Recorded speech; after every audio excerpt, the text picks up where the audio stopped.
এক তো রাত্রে যখন যাবে কেউ সাদা শার্ট গায়ে দিতে পারবে না, এমন কোনো কালার গায়ে দিতে পারবে না। An important part of their training are guerrilla tactics and how to carry out sabotage operations. রাত্রে যে আস্তে আস্তে চলবা খুব সতর্কতার সাথে, সেটা যেন আওয়াজ সৃষ্টি না করে পা রাখবা, আস্তে আস্তে রাখার চেষ্টা করবা, তারপর রাখবা, দুইবার চেষ্টা করার পরে আস্তে আস্তে জঙ্গলের মধ্যে মুভ করবা, বা জঙ্গল না হলে খোলা ময়দানে যখন মুভ করবে এটা অবলম্বন করবা। জঙ্গলের মধ্যে মুভ করতে হলো ঠিক যেভাবে আমি দেখাচ্ছি সেভাবেই মুভ করবে, যেন এনিমি তোমার কাছে যদি থেকে থাকে তাহলে বুঝতে পারবে না কে আসতেছে। দেখা, তুমি দেখো একটা শব্দ না হয়। হ্যাঁ, ওঠাও দেখি।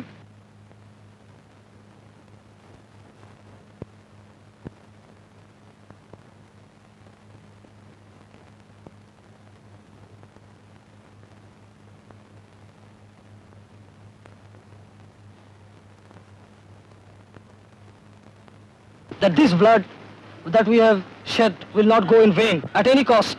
We are going to win. We'll fight till last, and our determination, I again tell you that we are going to fight till last. Till such time the last soldier is alive in this soil, we'll fight. And inshallah that day is going to come very soon when we liberate this country. And we'll be fully independent. We'll drive each and every Pakistani soldier out of this soil. And we will be one as a nation, inshallah.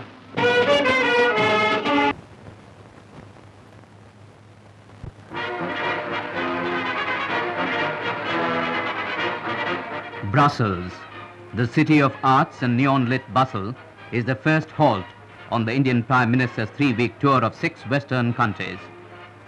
The Prime Minister of Belgium accords a warm welcome to Mrs. Gandhi. Reminding world leaders of the difficult situation facing India is the main purpose of her tour. The Indian Prime Minister meets the King and the Queen of Belgium. The 3-day visit of Mrs. Indira Gandhi creates among Belgian leaders a better appreciation of India's stand on Bangladesh. The second leg of her tour brings Mrs. Gandhi to Vienna, the venue of many peace conferences. She is received by Chancellor Bruno Kreisky.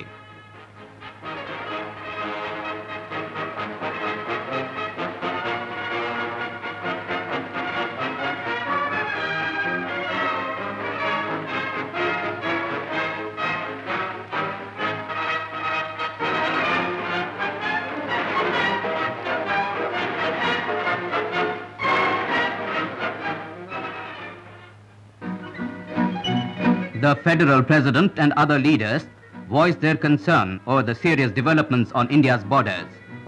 They agree that conditions should be created in East Bengal, enabling the refugees to go back in safety and honor.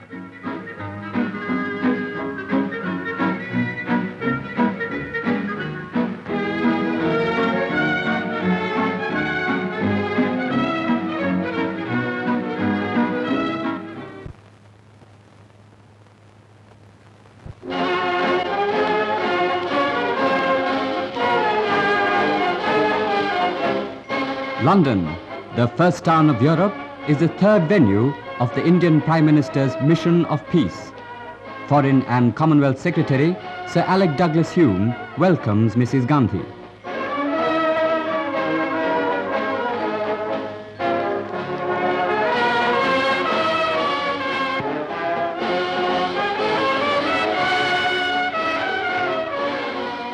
Bangladesh refugees and the mounting tension along the Indo-Pak border are among the issues discussed with Prime Minister Edward Heath.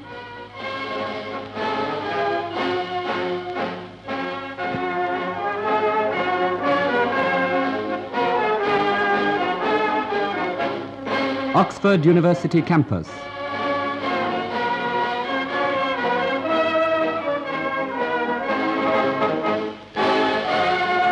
In a special convocation, an honorary degree of Doctor of Civil Law is conferred on Mrs. Indira Gandhi, the renewer of ancient India, pillar of its unity, untiring upholder of peace, and mother of her country, reads the citation.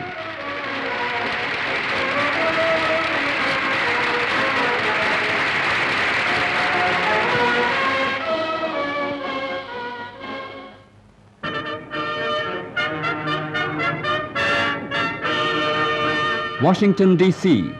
On the lawns of White House, President Nixon receives Mrs. Gandhi. I have come here looking for a deeper understanding of the situation in our part of the world, in search of some wise impulse which, as history tells us, has sometimes worked to save humanity from despair. I look forward to our discussions. I have no doubt that they will lead to the strengthening of friendship and understanding between our two nations and to a lightening of our path.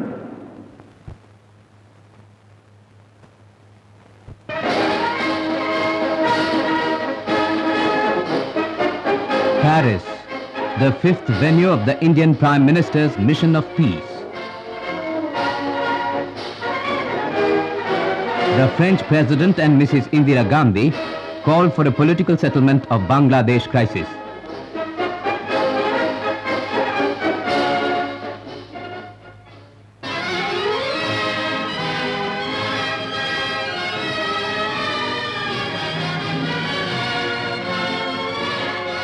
The last lap of her tour of 6 Western nations brings Mrs. Gandhi to Bonn, capital of the Federal Republic of Germany.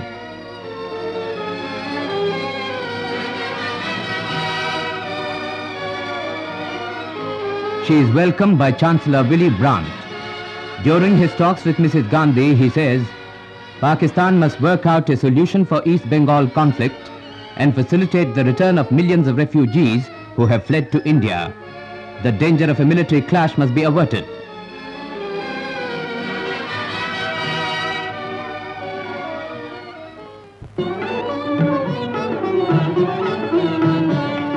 Mr. Shah Jahan Mia, a senior member of Pakistan's Assistant High Commission in Bombay, has switched his allegiance to Bangladesh.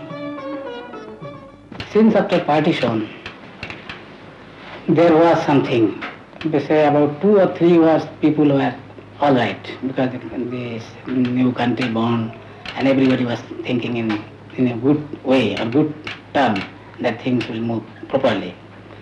But after 2 or 3 years, the things moved in such a way that there was something, misunderstanding between these two. And the Bengalis feel that there is something wrong probably with them. But this thing all came developing day by day. And after this military crackdown, this harassment has become an open question.